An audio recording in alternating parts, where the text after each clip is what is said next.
Welcome, Gladiator Kingdom. Another first of its kind on our channel today. This time I am honoured to present our wonderful Clan Capital Coordinator Marek's hard work to you all. You all know him as Latris17. These video clips are all made by him. All the tactics and strategies I will be commentating on is all from him. So what we're trying to do with this series is show you how to beat every district in just 2 attacks. Important to note that these are just for opposition districts that have not been changed, which we will frequently encounter during our weekend raids. So it is imperative that we do not waste those opportunities and take full advantage by using these videos to clear them in just 2. So this is going to be an ongoing series because this video will be for helping clans that have Capital Peak level 6, meaning it will only be using Capital Peak level 6 troops, and there are only 6 districts available from Capital Peak down to Dragon Cliffs. When we progress into higher Capital Peaks, we will have new attack strategy videos for those as well, I'm sure. Now, in my opinion, these videos are quite a valuable resource. You don't find any strategy guides for anything below Capital Peak 9 on YouTube these days. And that's a big shame because it's almost like having only Town Hall 15 attack guides for war. So, hope you all appreciate Marek's hard work. This is such valuable content. And I hope you all learn a thing or two. So yeah, this is the army comp. You might want to screenshot that and set your army to that. And you just start off by dropping a barbarian there to clear up the front 2 huts. That gives you more flexibility to drop your troops more accurately with more space later on. Because it's imperative that now you drop your wizards so that they go to the left. And they'll be there to clear some of the loose buildings in the corner there. So with Capital Peak, in the beginning, the main job is to try and clear as many outside buildings as you can before you make that charge towards the core. So you're going to start with the bottom left corner here. And now the wizards are approaching quite a hot zone of defenses, so you want to send super giants over there to distract the defenses whilst your wizards deal the damage. So there they are, the giants distracting very well. You might drip some barbarians in there just to further provide some support to your damage dealing wizards. And before you know it, the left side defenses are taken care of and they'll start working their way upwards. And now you can just focus on the northern area, which is also a hot zone for defense. You'll drop a heal, giant, and cannon cart to take care of that rocket artillery and the crushers over there. And they will do so quite effectively.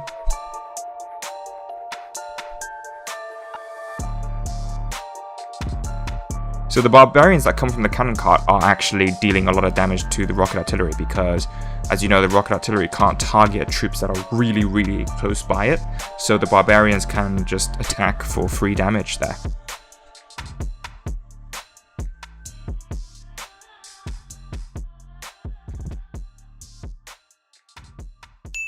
Speaking of troops that are going to attack for some free damage, here's the skeleton barrel. When they get close to that blast bow and the inferno, which the skeletons are really good at, because the infernos are single target, they're going to make short work of the blast bow and the inferno, or act as good distraction for your wizards to take care of the blast bow and the inferno. So now it's just a matter of seeing how many more defenses your remaining troops can take care of before your second attack. But already a lot of the outer defenses have been taken care of. There's just that northeastern section left, and you handle that in the second attack.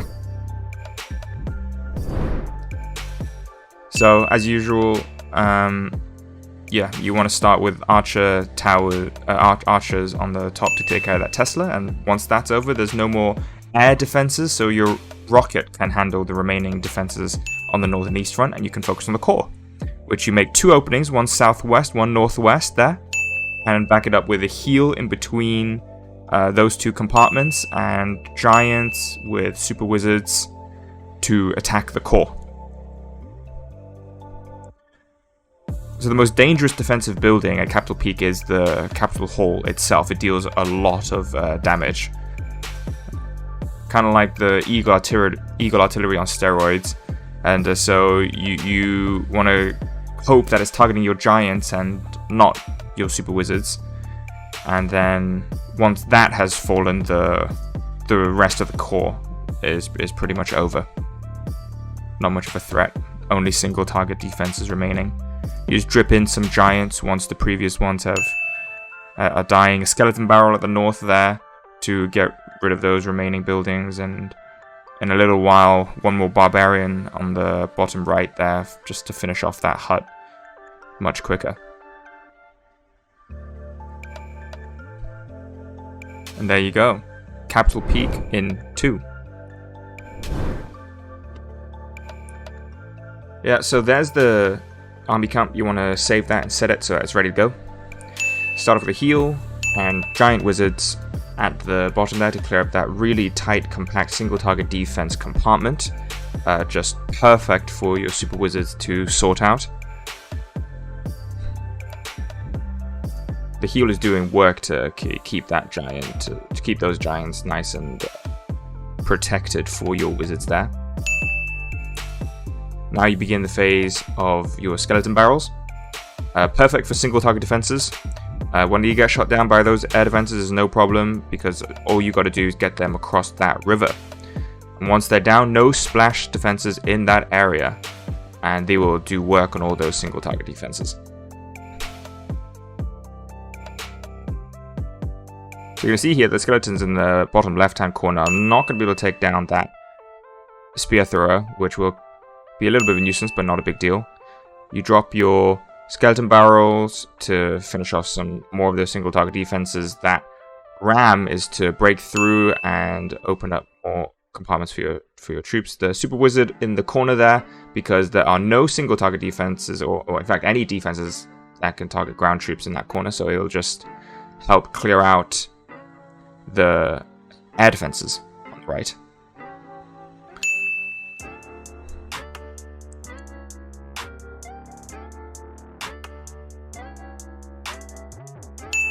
That giant there, barbarian to help make sure you can drop your troops just a little bit further forward by destroying that hut. And one of the main goals of your first attack is to clear those air defenses. Your balloon is going to try and get a little bit closer. It's not going to quite finish off that top air defense, but that being the only air defense remaining bodes really well for your second attack. So in the second attack, very few army space camp spaces will be needed to finish off the bottom compartments of the base. See, once that rocket loon destroys that air defense, no air defenses on the bottom. So just one more set of rocket loons and that whole area of in the south here is cleared with the help of just one super barbarian to help clean up.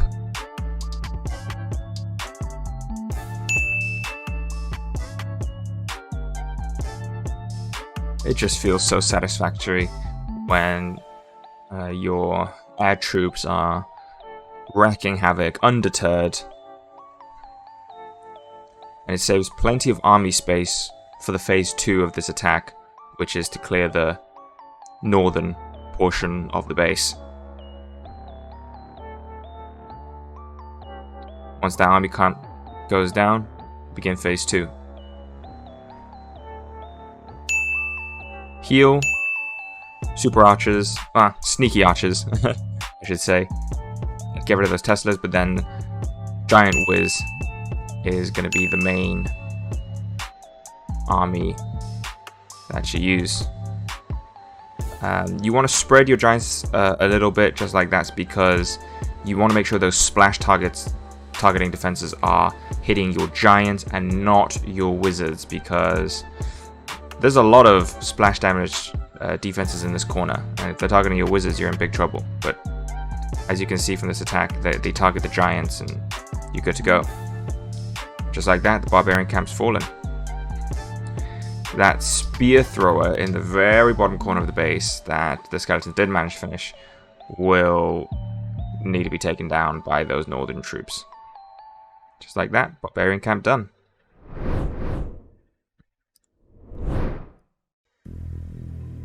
So there's your army camp for the Wizard Valley. It's a Flying Fortress army. You drop your Flying Fortress right there. And it's a very interesting design. It's basically an army on its own, an army in one, as you will. But even if that's the case, you want to find ways to try and support it as much as possible so that it gives you the maximum value that it can give. So I think a common mistake is to drop the Flying Fortress and do nothing else. The Super Barbarian there is just to help clear the loose buildings that the Flying Fortress leaves in its wake. But yeah, when it gets to like dangerous hot zones, you want to provide support. For example, minions, rocket balloons, heal spells, all these things to try and help your Flying Fortress along. So it's tanking for your balloons at the moment, so your balloons can actually get quite far into that corner, of course with the help of the heal spell as well, and it can help your Flying Fortress just destroy those air targeting defenses and help it last even longer. Seeing the heal spell work on this Flying Fortress is very weird to me, because it reminds me of a siege machine, and siege machines aren't affected by spells, so but the Flying Fortress certainly is. So the balloon right here to help your Flying Fortress with that air defense will deal a lot of damage to the Flying Fortress, so to have your balloon just take care of it like that is just great. And skeleton barrels over in that corner, no splash damaging defenses over there, and your Flying Fortress is about to help you take care of the only remaining splash damaging defense in the core of the final Wizard Tower. Once that's down, your skeletons are going to deal a lot of damage.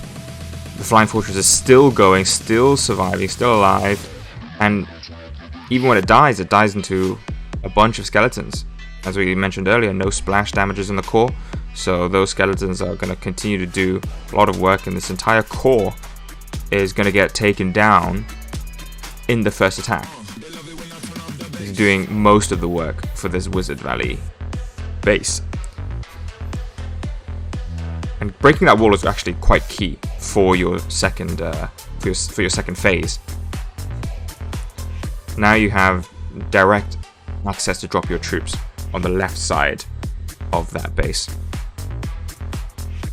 for your second attack. Now here's the army camp for the second attack. Very simple. Skeleton barrels and hog gliders as your main attack force. Skeleton barrels on the bottom to hop over those walls and get rid of those single targeting defenses. And then Super Barbarian at the top, just to make sure you can drop your troops as close to that Inferno as possible. Unfortunately, the second dude is not going to be able to make it to help take out that hut, but you can get close enough to those Infernos, that's not a problem. Once the skeletons have, done a bit of work towards the bottom, you can begin your Hog Glider phase. Heal spell first, and then the 9 Hog Gliders in behind. The stunning effect that these Hog Gliders have are a really good counter to these Inferno Tower defenses. The Hog Gliders are a great troop against them. Upon hitting, they stun and kind of resets that Inferno. So a very easy, simple second attack because of all the work done by the Flying Fortress in the first one.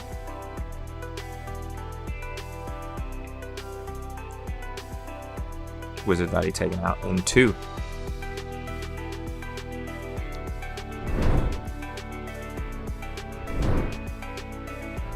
So Balloon Lagoon, this is the army comp. So you want to save that and get it set so you're ready to go. You want to start from this corner. Heal spell, Giant Whiz to break through into the base from this compartment. There's only one splash damage in there, it's the bomb tower, but there's a lot of surrounding single targets and traps along there, so you want to get that heal set preemptively so that your giants and wizards have the maximum chance of surviving and getting there. So very key to drop the skeleton barrel after the bomb tower has gone off. So once the bomb tower is destroyed, now your skeletons are relatively safe for a lot of this base. So there's only, cannons, spear throwers, single target defenses here. So your skeletons are going to do a lot of work anytime that's the case. So with all these skeletons and mass army of giants and wizards, you really want to make sure you focus on the splash damaging defenses. So at the top here you see there's a bomb tower. That's the only splash damage over in that area. So you want to drop some balloons to make sure that bomb tower gets sorted. That lightning will help you out along there. So because it's an unchanged base, the splash damage is not spread evenly enough. So, like I said, no more splash damage means you can drop more of those skeletons down there. Two of the biggest splash damaging defenses are all packed together in that one corner on the left there. So that's how you can do such devastating damage in your first attack, if you just pay attention to the bomb towers. And then you can leave those splash damaging buildings for your second attack.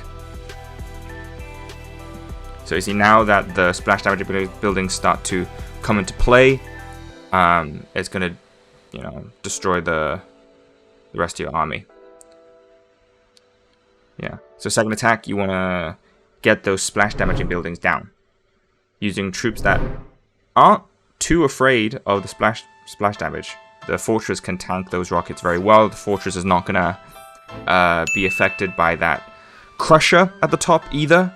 So make sure you get some of the air targeting defenses onto your flying fortress, and then your balloons can do a lot of damage. So just like normal attacks, the balloons are fragile, but they'll wreck defenses. Heal there to help support your flying fortress. Now you can send the balloons. So there's one spear thrower targeting it, but that's not going to be enough. The other spear thrower is targeting your flying fortress. Just like that, all the threats are clear and eliminated. So very much two different strategies to clear this balloon lagoon in two. So onto the builder workshop now. A little bit more of a complicated army because there's a lot of moving pieces. You want to start off with sneaky archers to get rid of that turret. Make sure to dodge that trap as well as you can. Once that turret is down, you can break into the left side compartment with a ram. And the wizard can hopefully take out that turret, but you might need to use one of the lightning spells to just help clear it, because it's very important that you have the space to drop your troops on the left and that they move leftwards. Sneaky archers to get rid of that air defense, to properly drop the rest of your troops into the left compartment with giants and wizards. Preemptively get that heal ready, and make sure all the defenses are targeting the giants before you drop the wizards in the very corner, because you want the giants to move in front of them. If you don't drop the wizards appropriately, they walk a lot quicker than the giants do and get in front of that cannon. But once you get to this area, the crushers, side by side is just perfect for the wizards. They're not phased by the crusher at all. But what is a big threat is the blast bow. This is the first instance of the blast bow we see. We need to take care of this big threat as good as possible.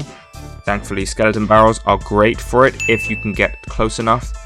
Get those hog gliders in to help with the stunning of it, really finish it off. But once that blast bow is gone, no more splash damage in that corner, which means that skeleton barrels over there going to do some work.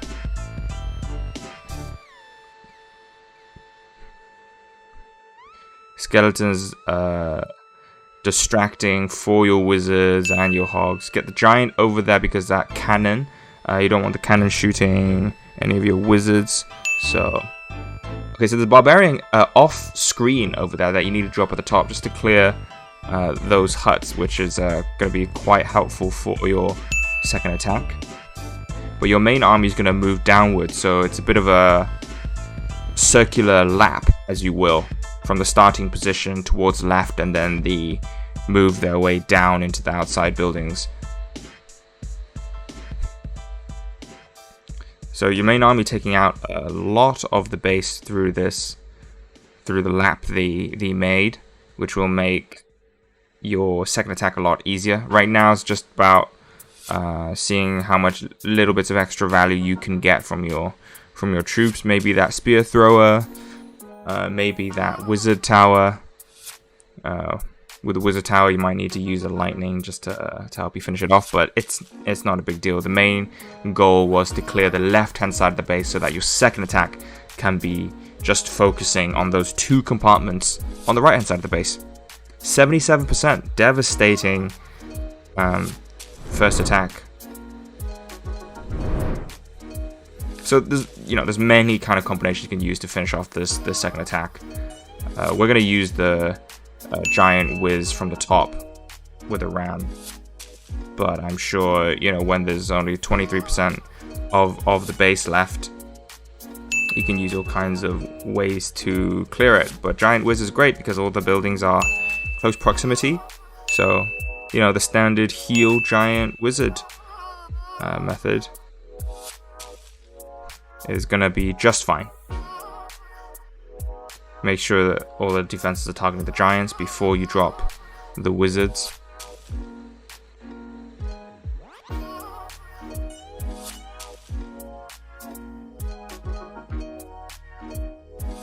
Once a lot of the splash damaging defenses are down, you drop hogs and wizards, but I'm sure pure hogs will be just fine. But yeah, very easy, nice and simple second attack just to clean up. And that's the Builder's Workshop in 2. So the final district of Capital Peak 6 is Dragon Cliffs. There's your army, get it set. And you want to start off with a ram at the bottom corner here to break through that compartment. You want to hope that the dragon is not too close and you get to make that connection with the ram. So the Super Dragon is a very dangerous defensive building, and you can sort it out with Giant Wizard, but you don't want to make the mistake that I make all too frequently, which is to drop the wizards too close to the giant. You want to have distance so that the splash damage does not hit those wizards. Like, make sure that splash damage from the dragon is targeting that giant, and those wizards will live and zap that dragon. If all the wizards survive, you'll break through that compartment, destroy everything in there just fine. Send another ram in there to get into that northern compartment. A heal there will make sure that your troops survive long enough in that compartment. You try to drip those super barbarians in the center there so that you can get as close to the blast bow as possible. So, once that little building falls, you can send the 4 hog gliders in, because that's as close to the blast bow as you're going to get. Blast bow being the other really dangerous defense in this district.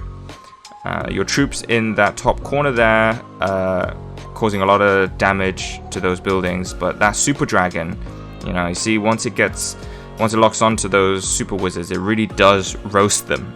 So it even managed to prevent that inferno from falling, but it is on a sliver of health, and most of the defensive buildings are down now, so your second attack should have no problems.